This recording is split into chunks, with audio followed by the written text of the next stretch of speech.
A beautiful day to you, and thank you for joining me on another episode of the Women Series program where we capture developments and stories that impact women. I am Ayomide Oguntoye. So last week we talked about sustainable investing for women, today's financial landscape, and we're going in that direction again today, maybe a notch higher, and to talk about sustainable wealth for women. And I'm speaking today with someone who is very much passionate about women, especially for empowerment and sustainable wealth. She is the lead advisor at a Deal HQ Partners. I'm speaking with none other than Tosin Ajose. Hello, Tosin. Good to have you today. Thank you so much for having me on the Women Series. Yeah, this is like the second Tosin we're speaking to on a roll. I'm hoping to speak to another Tosin next week. So this seems to be like a Tosin season. Wow, so let's give it up for Tosins. Interesting. Yeah, right. How you doing? I am doing very well. And how's work been? Very, very well. Work is fine. Yeah, good to know. So last week we talked about sustainable investing for women, especially into today's financial landscape as it affects women, most importantly. And today we just want to take it a notch higher to talk about sustainable wealth, which I know that it's something you're very much passionate about. If there's any one thing everyone knows Tosin for, it's the fact that, yeah, she's a commercial lawyer, but then again, she's very much passionate about women empowerment. And let's start off from there. In terms of empowerment, which sometimes I feel like the word is loosely used and very much overflogged, but then again, we still need to keep pushing the narrative or keep pushing this agenda such that everyone gets empowered in the real sense of the word empowerment. So we understand that women play significant role in the national development, but there are still challenges with empowerment and inclusion in financial activities. So from your own experience with dealing with women, what innovative step do you think? I mean, by innovative steps, I mean practical things that women could or we could do, women in general, maybe the government, I don't know, but you get what I mean. Women, what innovative things can we do, innovative steps we can take to empower women, especially people in the rural environment? Fantastic. Thank you so much for that question. Yeah. So I like that you said that the word empowerment, is often overflowed. I like to look at gender parity and inclusiveness. That's what I would like us to. I would like us to dignify, the way that we look at supporting women. And I will start answering your question by telling a little story. Like I like to tell stories. So I grew up in a home where we were 3 girls, and one of the things that I think shaped my perspective about women and possibilities, and I use that word very advisably, is the fact that my dad was very conscious in the way that we were brought up not to see limitation. As a matter of fact, my father entrenched in us very early on in life that there was no difference between my capacity and the capacity of any other person around me, especially my male counterparts. So I often say to people that before I was age 10, I learned how to iron my father's buba, shokoto, and agbada. For those of you that are Yoruba, I'm sure you have a picture of what that is like. So imagine that you are below 10, your father's buba, shokoto, and agbada has been washed and starched, and you have to stay over the ironing board or ironing table. And if any of you remember, the ironing tables we had then were so narrow, and very. You're going to have to fold that agbada into maybe about 20 parts before you finally get it. And I always felt like when agbada is like about 5 yards, so I can imagine trying to iron. So when you iron one side and you move to the other one, it looks like you're the not other done. side is not even looking smooth. And that was the kind of mindset that we had. And before I was 12 or 13, I had learned how to wash my dad's car inside and out.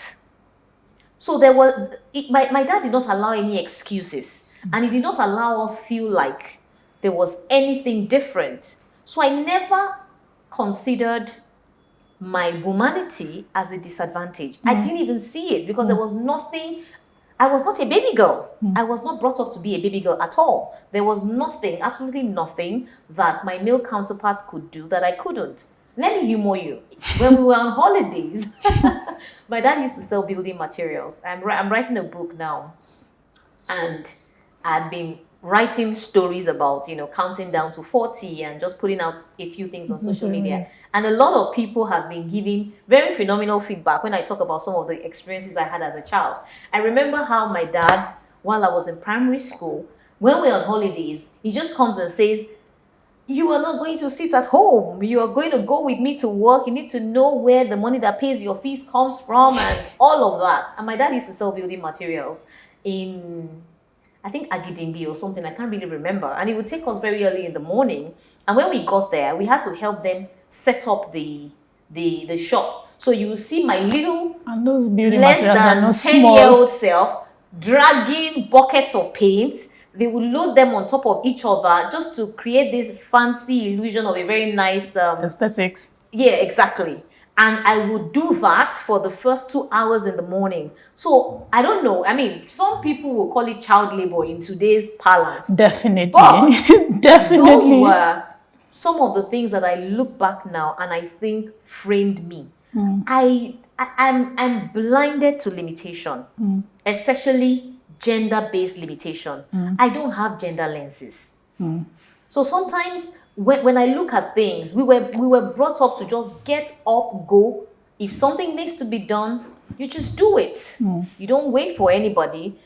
My dad will tell you nothing falls on you like ripe cherries, and you can't wait. Nobody is going to save you. You're going to learn to save yourself. So that brought into me the consciousness that, look, impossible is nothing, especially from a gender perspective. So many times I don't see it. And I see so much value in that process now because it has really helped to build. And my siblings are almost exactly as I am. Also just very driven, not seeing limitations and, all those things that frames that people have built around women. Oh, you must be seen and not heard. You must not have an opinion. Don't be aspirational and all of those things. Oh, take the back seat. I barely, they barely exist in my own consciousness. Sorry to cut you in.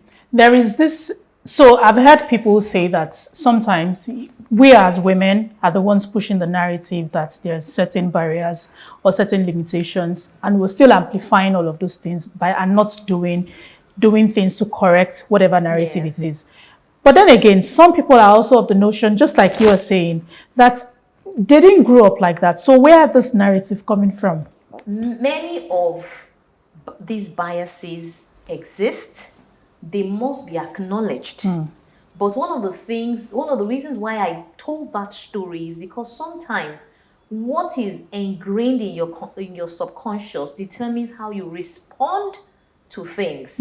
So it's not to say that the biases don't exist or that women have a level playing field in Nigeria or other parts of the world like the male counterparts. No, that's not to say. It's not like the opportunities that are available to women are of the same quantity or volume as it is, for the men. So we must acknowledge the fact that, there are disparities, right? But at the same time, we must build the female gender to begin to see that, scientifically, we are not limited, Intellectually, we're not limited. The only thing that makes us limited is the conditioning of the environment. So we must separate the conditioning of the environment from our physiological being, which does not, disable us in any way. Right. So in other words, what you're saying is that there is an urgent need for mental shifts. Precisely. Mental shifts. Precisely. That's like the step. And just to even buttress that point, there's also something that I think we need to begin to do, which is to not necessarily all the time take an elitist view to gender parity and women empowerment, if I may use that word. And why do I say that? So many times when the policies are being formulated, previously we used to say, oh, the men are the ones making the policies around, gender parity and all of that, and that, it doesn't bring the concerned parties to the table. But sometimes when the concerned parties are at the table as well, it is the elites like you and I that are on the table. Yeah. And when we are preferring solutions to some of these issues, we are not taking a full view of how it impacts that woman that is not in the suburban area in Nigeria, that woman that is maybe in Gbagi, you know, a farmer in Gbagi. We're not thinking about that girl child that is in the northeast, whose parents are not educated, Yeah, true. who does not have an opportunity to even understand that there is such a thing as gender parity. There are real issues. There are real issues. And these are issues we need to start coming up with, projecting these issues and finding key solutions to these issues such that everybody now have like a fair playing field to perform, to act, and also to create value in the society. Now, very well said. You had mentioned something about policy, and I was just going to pick you on that. With the appointment of the new Minister of Finance, that's Mrs. Uju Kennedy. I think I'm right. Yeah, Mrs. Uju Kennedy. There's this development on the national gender policy. Now, from your perspective in the private sector, being a commercial lawyer, how can this policy be leveraged to boost financial inclusion and create wealth for Nigerian women, both in the rural and the urban? So what are the things we also need to be considering the fact that now there's the development of the national gender policy? So, I mean, a typical example is what happened during the Naira, is it the Naira swap? Or Yeah. That's a policy concern that I want to use to highlight this conversation that you're having. So when central bank says we're going to do a currency, change and all of that, and give a very short window for that to be done, again, we must always think about Nigeria in its entirety.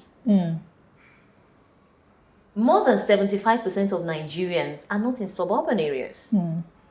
So we're trying to achieve financial inclusiveness, but you have a system where, digital penetration is significantly low in many areas, right? And the central bank, I remember then when, the governor had come out and was saying that, they had deployed their staff, to go to all the rural areas and have conversations. CBN staff will be going from door to door to give, to help people, exchange their old notes for the new notes.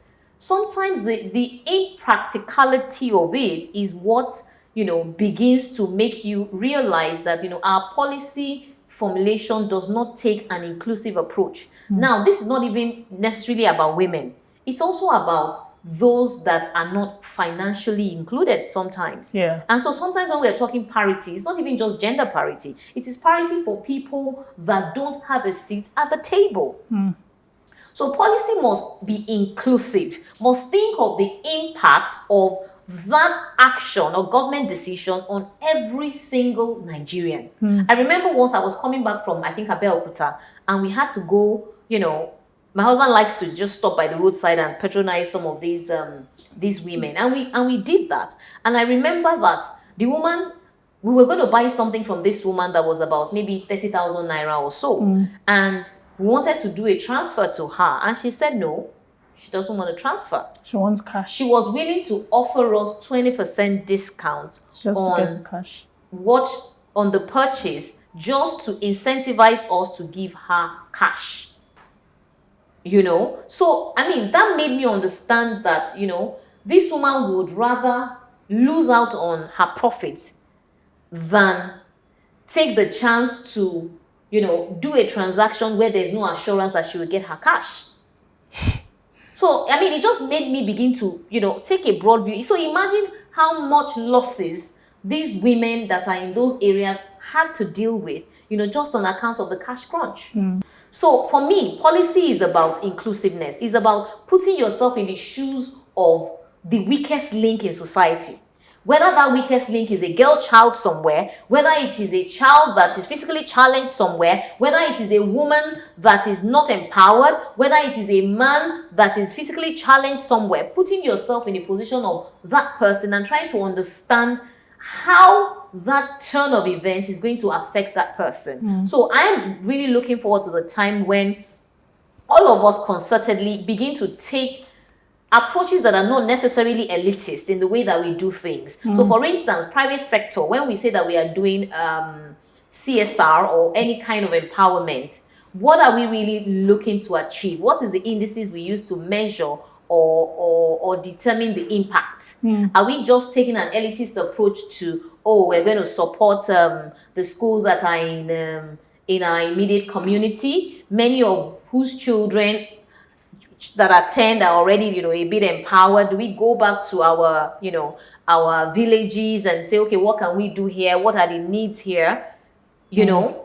So that's my own view of how policies should work. So our expectation is that with the new female representatives that we have in the cabinet, I wouldn't just talk about the Ministry for Women Affairs alone. I talk about all the female voices that are representative in Mr. President's cabinet. My question will be, how are they going to engender conversations that would promote, wealth parity, opportunity parity, and allow the voices of women and even the girl child to be heard? What are they going to do to ensure that that happens? Even at the Senate, how many of the women do we hear lending their voices to core and critical, issues around policy making and law formulation? We are there. We understand the issues, and we want to lend a voice to these issues. No, very well said. Did I just say financial? Policies should be inclusive, and that's what makes a nation. Policies should be inclusive. Now, one area of investments that women can explore for empowerment and sustainable wealth is real estate, and I'm sure you're very much happy about that. Yeah. So how will you access the Nigerian laws in encouraging women to own real estate assets? Now, I have plenty of questions relating to this, but let's start off with that, because I also have an issue with, maybe you might not be able to speak to that in terms of the laws that govern such things in terms of in the real estate sector. That's one. There's also the issue that I have with women trying to get an apartment, especially for single women. It is very, very difficult. I don't know why. I'm very, very more passionate about this, but it is very, very difficult. You see, you approach a landlord or an agent, and then you say you want to get this apartment, probably want to get like a 2-bedroom apartment, 3-bedroom apartment. The next question they're asking is, who is funding it? Who is paying for it? In next year, how are you going to get the money paid? So they don't just even want to give the apartment to single women. Why are these things there? Why are these barriers there? And to be honest, it's quite painful to see that women still have to go through all of those things, where some people really have their money to pay for some of these things. But to the first question, again, how will you assess the Nigerian laws in encouraging women to own real estate assets? I will start from the last question because I saw the level of how because I've met a lot of women here. You look. So the reality is that everything layers on the other. So when you have a significant population of women who are disempowered financially, what it means is that anyone that takes a view that a woman may not be able to afford her rent is taking a correct and accurate view. Much as we may not like to hear it, but that's exactly what it means. Many people would take the view that, again, we're in a patriarchal society where a lot of people believe that women should be cared for, taken care of, and should not even have no business attempting to build wealth for themselves. So if that is the general view of society, then you who's trying to get an apartment, you're playing against the norm. So once you're playing against the norm, you would be faced with, situations such as that. So it shows you how that the disparity in the wealth and the gender issues are beginning to reflect even in our suburban societies, like maybe a place like Lagos, right? So it goes back to the fundamentals. It goes back to us attempting to ensure that there is a balance. I mean, if someone like you are a graduate, you work, you have a good career, and perhaps you've been building your career for several many years, what is the difference in your financial status compared to your male counterpart that has had the same trajectory as you? Is it the same? If it's the same, then society will be wrong to have that notion that, you know, they should treat you a little bit differently or a little bit cautiously than they treat your male counterparts. So these are some of the disparities that we're talking about. Now, do women consciously take the approach of building wealth? Question mark. Good. Many of us do not. As a matter of fact, I sat in a high-power meeting with some top executive women a few months back, just discussing issues around this our women wealth and real estate community. And some of the shocking conversations that were coming out of that meeting is within the C-suite community of women, there are so many that do not have any investment plan, any wealth plan, any savings, or anything like that whatsoever. These are women that have good jobs, that are like, you know, top of their career, they earn well, they, you know, many of them do not even determine or control how their own income, money, and all of that is spent. These are realities. Many of them are only able to invest when those investments are hidden away from family and other things, because you just feel like you don't want anybody to be in your business or know what you own and whatever. Many women don't buy real estate because they do not want the next person, the next family member, the next whoever to know that, oh, they own that piece of real estate. So many times they would rather spend the money buying that nice expensive bag, buying some hair, going on holiday, buying jewelry, well, that's even good, going on holiday and all of these other things. But the reality is, are we really building a wealth legacy? Yeah, I very much agree with you on all of those points as a way to, I mean, these are steps that would guide us in building sustainable wealth for women. It is very, very important that we keep the conversation going and projecting all of these things such that we're not leaving any woman behind. We're picking everyone is going alongside. And one very key important thing I've picked out from today's conversation is the need for a mental shift. It starts from the mind. If the mind is not corrected, if we do not change our thinking, we just have to have a rethinking set such that from there on, the changes we want to see starts to manifest. And lastly, you've talked about women wealth and real estate. I was going to pick you on that, but we've heard about what women, well, you might want to amplify on that. But what should we be expecting next from women, wealth, and real estate? Now I understand why you're very much passionate about women. Now I really, really understand it. It was not as clear as this, but I very much understand it now. So we ran for about 2 years as primarily a conference planning platform, but now we are emerging into a safe community for women that want to build wealth together.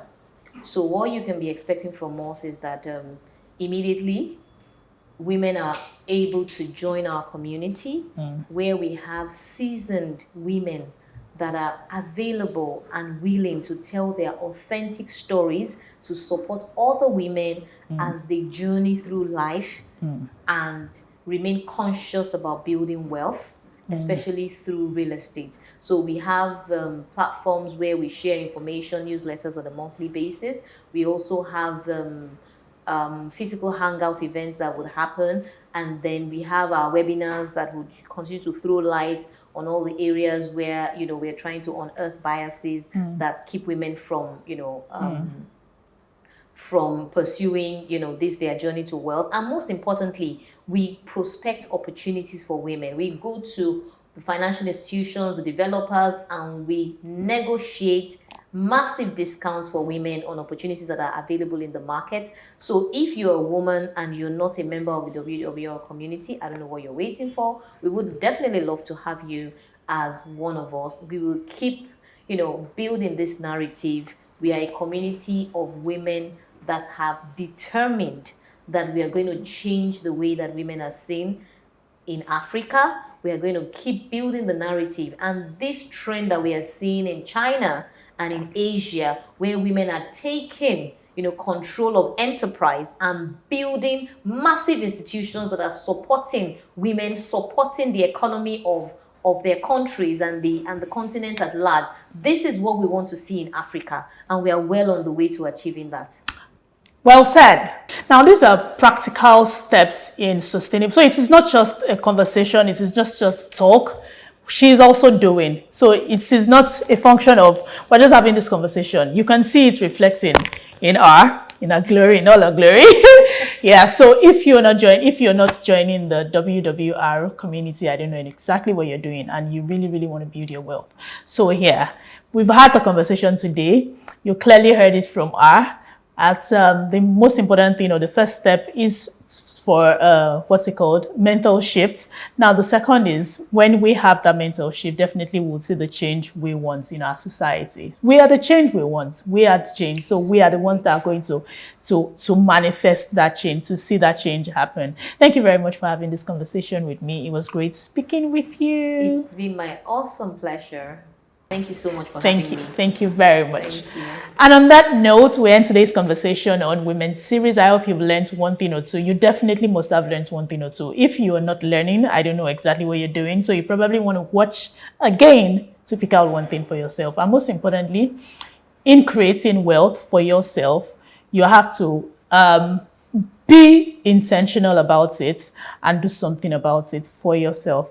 Thank you once again for joining me on today's conversation. To keep up the conversation, you might want to send us a message. Follow us on all our social media platforms showing on the screen at WebTVNigeria. And until next week, I am Ayomili Oguntoye. Thank you for watching.